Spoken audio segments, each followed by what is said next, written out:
नमस्कार दोस्तों, कैसे हो आप सभी। स्वागत करते हैं आप सभी का अवस्थी जी क्विज में। तो दोस्तों आज की इस वीडियो में हमसे बात करने वाले हैं बिहार डीएलएड एंट्रेंस एग्जाम 2026 के बारे में कि इसका एग्ज़ाम आखिर कब तक लिया जाएगा। क्योंकि बच्चे तो तैयारी कर रहे हैं, फॉर्म भर चुके हैं, डमी एडमिट कार्ड में करेक्शन भी कर चुके हैं। अब सबको इंतजार है कि फाइनल एडमिट कार्ड कब आएगा और एग्ज़ाम कब से शुरू होगा। क्या पिछले बार 2025 में जिस प्रकार से लेट किया गया था, क्या उसी प्रकार से इस बार भी लेट होगा या समय के साथ एग्ज़ाम हो जाएगा, समय के साथ आपका सेशन चालू हो जाएगा। क्योंकि 2025 में जो पेपर हुआ था उसका अभी तक एडमिशन प्रोसेस कंप्लीट नहीं हुआ है, ध्यान दीजिएगा।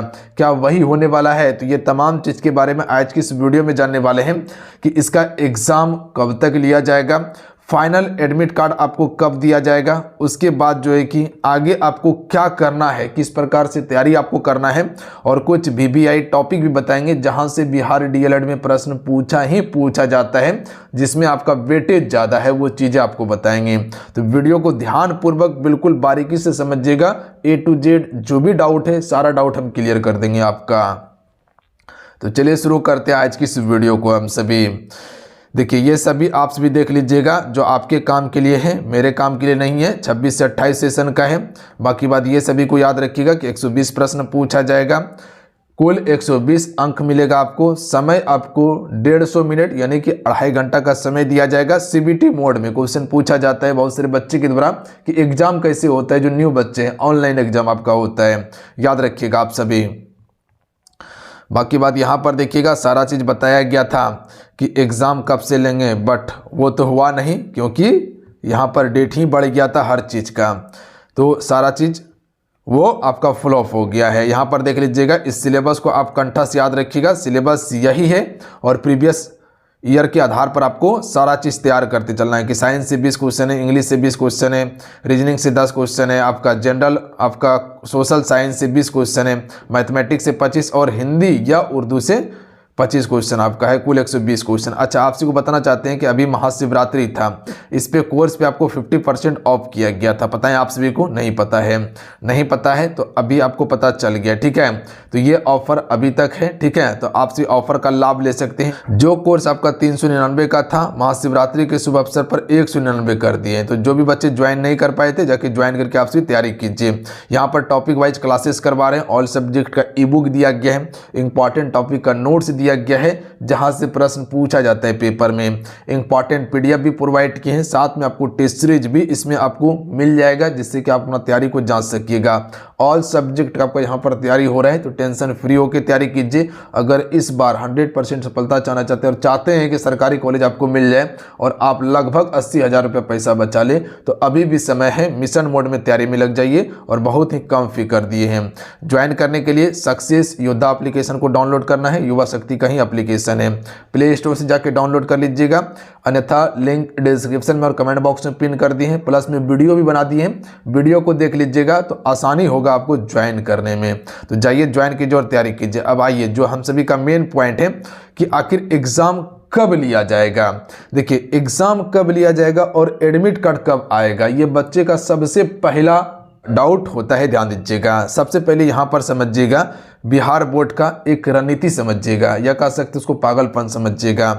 जैसे कि 2025 में जो आपका एग्जाम हुआ था, पता है आप सभी को, फॉर्म जनवरी में ही भराया गया था, बट एग्जाम देखिएगा ना, वह आपका 26 अगस्त से शुरू हुआ था। पता है आप सभी को पिछले बार का रिकॉर्ड बिल्कुल पता होगा, बहुत ज़्यादा लेट कर दिया गया था। लगभग 26 अगस्त 2025 से एग्ज़ाम प्रारंभ हुआ था और 1 माह तक एग्ज़ाम चला था। क्या उसी प्रकार से अब की बार होने वाला है? तो हम कहेंगे नहीं, उसी प्रकार से हर बार नहीं होता है, कुछ आयोग का भी प्रॉब्लम होता है जिसके कारण से लेट किया जाता है। बात समझे? बिल्कुल बात समझे। तो देखिए थोड़ा सा यहाँ पर समझिएगा, अभी आपका फरवरी चल रहा है ना, फरवरी चल रहा है। यहाँ पर बिहार बोर्ड जो है सब एग्जामिनेशन में लगे हुए हैं, क्योंकि आपको पता है कि अभी 12th का एग्जाम चला था, बिल्कुल चला। अभी अगले 17 तारीख से आपका यानी कि 17 फरवरी से आपका मैट्रिक का एग्जाम चलेगा, यानी कि 10th का एग्जाम चलेगा। सारा बिहार बोर्ड इसी में लगा रहेगा, जितना भी स्टाफ है सब इसी में लगा रहेगा और ये लगभग आपका 25 फरवरी तक चलेगा। बात समझे, यानी कि इस डेट में आपका एग्जाम तो हो नहीं सकता है, इतना चीज़ ध्यान रखिएगा आप सभी। बात समझे, बिल्कुल बात समझे, क्योंकि डीएलएड का भी एग्ज़ाम आपका बिहार बोर्ड ही लेता है और आपका 12th हो गया, आपका 10th हो गया, ये सभी का एग्ज़ाम बिहार बोर्ड ही लेता है। तो सारा अभी इसी में फंसा हुआ है, तो यहाँ पर एग्ज़ाम नहीं होने जा रहा है। अब समय आपके पास बच जाता है मार्च का। क्या मार्च में एग्ज़ाम होगा? तो संभावित है कि मार्च में एग्ज़ाम हो जाएगा, ध्यान दीजिएगा आप सभी, संभावना की बात कर रहे हैं। पिछले बार भी वीडियो में हम बताए थे कि आपका हो सकता है कि सेकेंड वीक मार्च में आपका एग्ज़ाम लिया जा सकता है।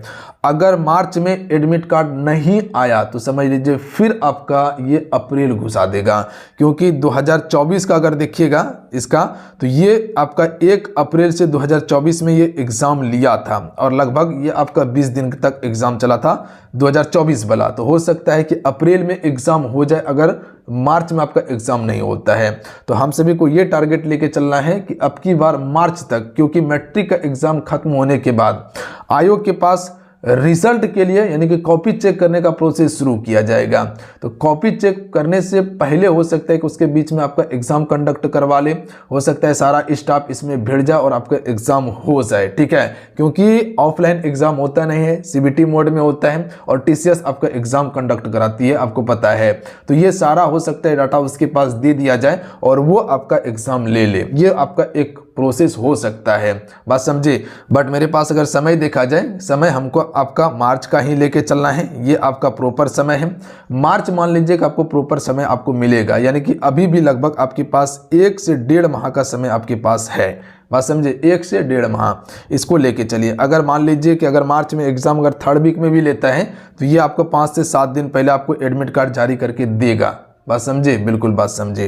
तो ये चीज़ को दिमाग में बैठा लीजिए। और आयोग का एक दुर्भाग्य भी है कि इतना लेट कर देता है कि फिर समझ लीजिए कि आप हर चीज़ में लेट हो जाइएगा, सेशन आपका लेट हो जाएगा और जब सेशन लेट हो जाएगा तो समझ लीजिए हर चीज़ लेट हो गया। ये चीज़ समझ रहे हैं, बिल्कुल समझ रहे हैं। बहुत सारे बच्चे बोलते हैं कितने नंबर लाने के बाद सरकारी कॉलेज मिल जाएगा सर। तो हम आपको एक ही चीज़ बोल रहे कि 120 प्रश्न अगर पूछा जाए ना तो 80 प्लस आपको टारगेट लेके चलना होगा। अगर आप जनरल से हैं, अगर वहीं आपको आरक्षण मिल रहा है तो 2 से 4 नंबर आपसे भी कम कर सकते हैं। ओबीसी यानी कि BC1 BC2 वाला के लिए कोई मतलब ही नहीं बनता है, क्योंकि कटअप इसका लगभग जो है कि सेम ही चल जाता है, बात समझे, 1 नंबर 2 नंबर आगे पीछे होता है। बहुत सारे बच्चे बोल रहे थे सर BBI टॉपिक बता दीजिए। तो देखिए कुछ आपको आज हम सामाजिक विज्ञान में BBI टॉपिक आपको बताते हैं, जैसे कि प्रथम विश्व युद्ध जो है, ठीक है, प्रथम विश्व युद्ध और द्वितीय विश्व युद्ध आपको पढ़ के जाना है, बात समझे। ये मोस्ट इंपॉर्टेंट टॉपिक है जहां से प्रश्न आएगा ही आएगा, बात समझे। उसके बाद एक हो गया आपका जर्मनी का एकीकरण, जर्मनी का एकीकरण हो गया, फ्रांस की क्रांति हो गया, फ्रांस की क्रांति हो गया, इसको आप भी ज़रूर पढ़ लीजिएगा। फ्रांस की क्रांति, जर्मनी एकीकरण हो गया। उसके बाद रूसी क्रांति को एक बार देख लीजिएगा, अमेरिका स्वतंत्रता संग्राम को एक बार देख लीजिएगा। अगर वहीं भारत की बात किया जाए तो भारत में आप सभी से आधुनिक इतिहास से प्रश्न पूछा जाएगा और 1885 से लेकर 1947 तक आप दबा के पढ़ लीजिए जितने भी चीज़ हैं, चाहे वो आपका कांग्रेस की स्थापना हो या बंगाल विभाजन हो या अहमदाबाद मिल मजदूर आंदोलन हो या आपका खेड़ा आंदोलन हो या जलियांवाला बाग हत्याकांड हो या कह सकते हैं केसियो आंदोलन हो, चोरा चोरी कांड हो, आपका गोलमेज सम्मेलन हो, ये तमाम नमक सत्याग्रह हो, ये तमाम चीज़ जो है इसको आपको कंठस्थ करके जाना है, क्योंकि यहाँ से प्रश्न आपका आएगा इसमें, तो इसको आप क्लियर कर लीजिएगा। सामाजिक विज्ञान में आप इतना टॉपिक पढ़ के जाइएगा। और एक मोस्ट इंपॉर्टेंट टॉपिक है भौगोलिक खोज, जो मोस्ट इंपॉर्टेंट टॉपिक है, प्रश्न आएगा ही आएगा। तो सामाजिक विज्ञान में इसको आप कंप्लीट कर लीजिएगा। इससे पहले हिंदी में बहुत सारा चीज़ आपको बता दिए थे, तो हिंदी वाला भी कवर कर लीजिएगा, जैसे अलंकार हो गया, शब्द शक्ति हो गया, रस हो गया, छंद हो गया, संधि विच्छेद हो गया, समास हो गया, ये सभी टॉपिक से प्रश्न बनता है। तो यही कुछ इंपॉर्टेंट टॉपिक था जो आपको बताना था। हमें उम्मीद है कि चीज़ें आपसे भी समझ पाए होंगे। तो चलिए आज कितना ही, मिलते हैं। जय हिंद, वंदे मातरम। ध्यान रखिएगा, पढ़ाई करते रहिएगा और जाइए आप सभी ऑफर का लाभ लीजिए आप सभी। जय हिंद, वंदे मातरम।